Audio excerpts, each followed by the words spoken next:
So మన జిల్లాలో ఇప్పుడు అరౌండ్ 4-5 డేస్ బ్యాక్ ఒక లేడీ వచ్చింది, ముసలైన ఆమె వచ్చింది. దాని పిటిషన్ బట్టి మనం ఒక ఎఫ్ఐఆర్ నమోదు చేశాము. సో పిటిషన్ ఏంటి అంటే, వాళ్ళ కొడుకు కొన్ని రోజు ముందు కంబోడియాకి పోయారు. ఒక ఏజెంట్ కాంటాక్ట్ చేసి, జగతియాల్ కోడిమేల ఏజెంట్ కాంటాక్ట్ చేసి 1,40,000 రూపీస్ ఇచ్చి కంబోడియా పోయారు.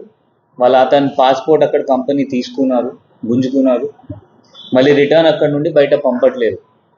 సో ఆఫీస్లో వచ్చిన తర్వాత నేను ఆ అబ్బాయితో వాట్సాప్లో మాట్లాడాను. ఆ అబ్బాయి ఏమంటున్నారు అంటే దట్ అతనితో సైబర్ ఫ్రాడ్ చేసేస్తున్నారు. అతనిలాగా 500 to 600 ఇంకా ఇండియన్స్ ఉన్నారు అక్కడ.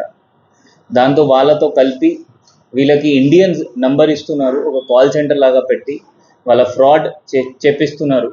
So related to SOTC fraud ఒకటి, ఇది లాటరీ ఫ్రాడ్. టాస్క్ ఇస్తారు, 30 టాస్క్ చేస్తే మీకు అంత డబ్బులు వస్తుంది. సో కొంత అన్ఎథికల్ వర్క్ చేయించారు. ఒక చైనీస్ నేషనల్ దానికి ఓనర్, కంబోడియాలో కంపెనీ నడుస్తుంది, లోకల్ పోలీస్ వాళ్ళకు కూడా ఏం చేయలేదు. సో అదే చేసిన తర్వాత మనం ఒక ఎఫ్ఐఆర్ నమోదు చేశాము. ఎఫ్ఐఆర్ నమోదు చేసిన తర్వాత మనం ఎంబసీలో మాట్లాడాం. అది అక్కడ కంబోడియాలో ఇండియన్ ఎంబసీ ఉంటుంది. అక్కడ ఒక సీనియర్ ఐఎఫ్ఎస్ మేడం ఉంది. మేడంతో మాట్లాడి అన్ని డీటెయిల్స్ షేర్ చేశాము. డీటెయిల్స్ షేర్ చేసిన తర్వాత అక్కడ కూడా లోకల్ పోలీస్ వెళ్ళి అక్కడ కంపెనీలో రేడ్ చేసింది. వాళ్ళకి రెస్క్యూ చేశారు. ఒక్కరొక్కరు చేసి వాళ్ళకి ప్రాసెస్ చేసి రిటర్న్ పంపిస్తారు. అతను ఈరోజు రిటర్న్ నైట్ వరకు మన ఇండియాలో రిటర్న్ వచ్చేస్తారు.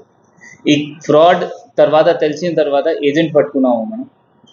ఏజెంట్ పట్టుకున్న తర్వాత అతను జగతియాల్ అతను 10,000 తీసుకొని మిగిలిన అమౌంట్ ఒక సదాకత్ లఖనౌ అతను ఇప్పుడు మాల్డీవ్స్లో ఉంటున్నారు, అతనికి కొంత అమౌంట్ పంపించారు. కొంత అమౌంట్ పూణేలో ఉన్న అతను అబీద్ అన్సారీ అతనికి పంపించారు. ఈ అబీద్ అన్సారీ మనం పట్టుకున్నాము, పూణే నుండి తీసుకొచ్చాము. ఇంకొక ఇది మాల్డీవ్స్ అతనికి కూడా లుక్అవుట్ సర్క్యులర్ పెట్టాము. సో దట్ ఎప్పుడైనా అతను ఇండియాలో రిటర్న్ వస్తే అతను కూడా పట్టుకుంటాము. ఇంకొక వీళ్ళ వెనుక ఒక షాదాబ్ ఉన్నారు, ఇతను బీహార్, అతను దుబాయ్లో ఉంటున్నారు. ఇతను కూడా డీటెయిల్స్ ఫైండ్ అవుట్ చేస్తున్నాము. ఇతను కూడా 100% పట్టుకొని ఫైనలైజ్ చేస్తాము. ఇది కాకుండా సిన్స్ ఇది చాలా పెద్ద కేసు, మనం I4Cలో మనం ఇండియన్ సైబర్ కోఆర్డినేషన్ సెంటర్ ఢిల్లీలో ఉంటుంది.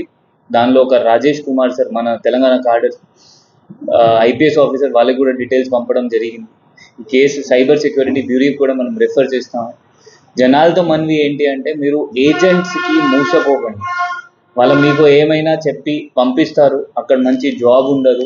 ఇప్పుడు ఇట్లా కంబోడియా లాగా మీతో అన్ఎథికల్ వర్క్ చేసేస్తారు, సైబర్ ఫ్రాడ్స్ చేసేస్తారు. మళ్ళీ తర్వాత ఇబ్బంది వస్తుంది, అక్కడ తినడానికి ఏముండదు.